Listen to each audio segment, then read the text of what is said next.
Okay, let's go over this most recent data from June 2026. This is the most recent data for San Marcos.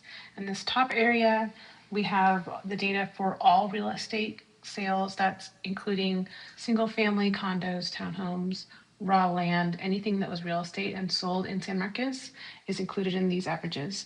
And then down at the bottom, I'm pulling out just the single family housing market. So let's start up here. This is a very clear trend comparing each June for the last 5 years, and the trend is very obvious that we have sold fewer and fewer homes every year over the last 5 years. Same thing with pricing. So pricing, the median price used to be about 100K higher than it is today. So this June, we are averaging, the median is 275,000 for the median house in San Marcos. And basically what this is saying is that there are fewer closings, the price is coming down because it is a buyer's market. There were more listings, about the same, but a little bit more listings than last year at this time. But there were far fewer homes actually closed. So 37% drop from last year in the number of homes closing.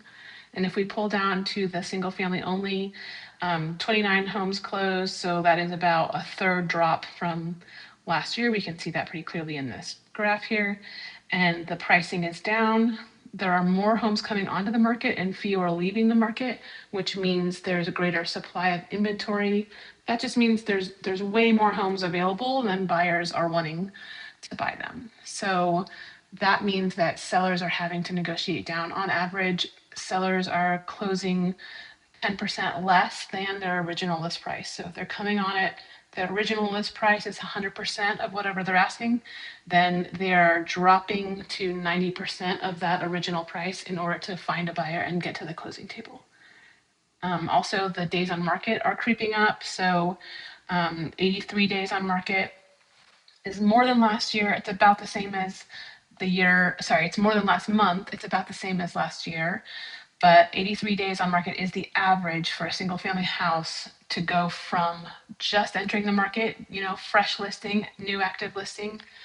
They're waiting 83 days until they get an offer and go under contract. And then once you get an offer, it's like another 30 days to closing, and actually as a seller receiving your net proceeds, or as a buyer getting those keys and moving in. So this is the stats for today. This is the most recent data for San Marcos. If you have any questions, please let me know and I can look into data with you.